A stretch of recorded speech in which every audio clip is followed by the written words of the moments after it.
Hello and welcome. I am Lucila Williams, the founder of The Intentional Advisor and the author of the Intentional Insider blog. Okay, I have a question for you. Are you sharing the things you love with your community?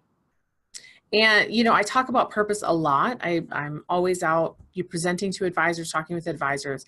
And what I hear often is something like this. So I'll ask them about their purpose and they will say, yeah, so in my personal life, I'm passionate about X, Y, Z.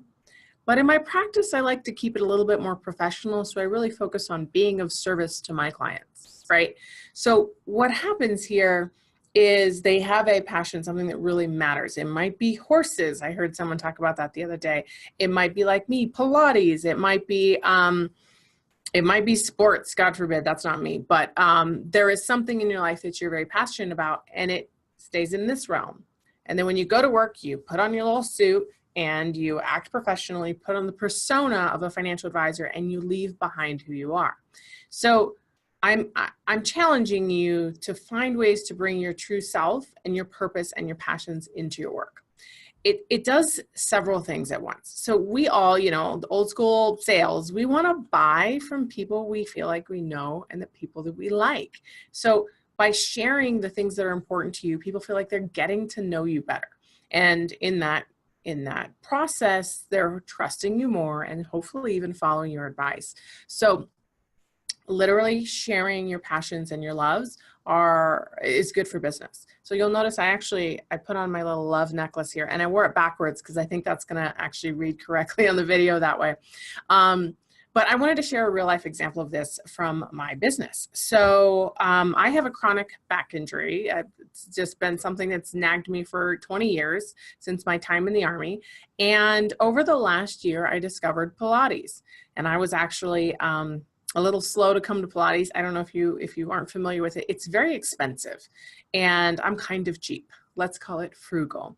So I was really surprised when I finally gave in and gave Pilates a shot and now have upped my frequency, how much improvement that has made in my own quality of life. And of course, me being me, there's not a single thing in my life that I'm not willing to share. If I think it's a great idea, you're going to hear about it somewhere. So I want to bring up some of the ways that it has come into my business. So Pilates, I've written multiple blogs about it. I've written about using things like Pilates or yoga or exercise as self-care. I've written about the importance of having things you're learning outside your business so that when your business maybe isn't going so well, you have some other place to get self-esteem from. So I've written several blogs about it. I have hosted 2 client events actually, where I actually took over the Pilates studio all to myself with my team and brought in a group of people. And I've shared it with my key partners.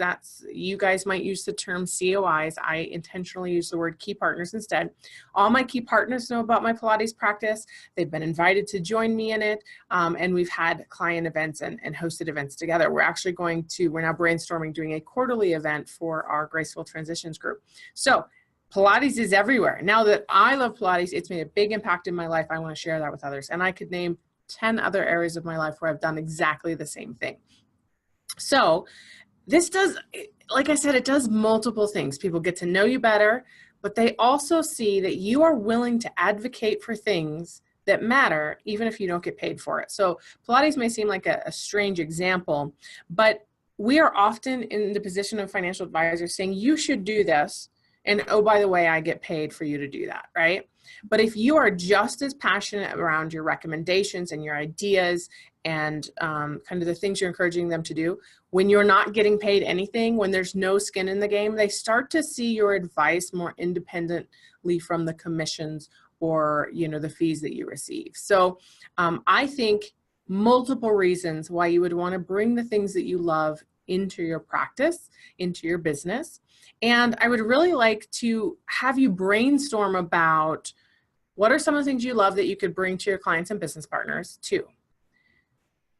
Are you bringing those now? And if not, how could you collaborate to do so? And then realize like you need to do a little bit of a self-audit to see if you're disconnecting who you really are as a human being from your business.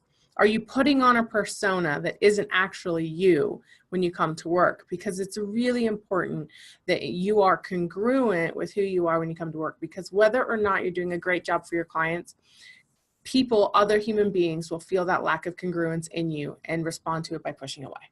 Okay, so find ways to bring yourself to work, find ways to collaborate with your passions and your key partners and your clients and their passions, frankly, as well.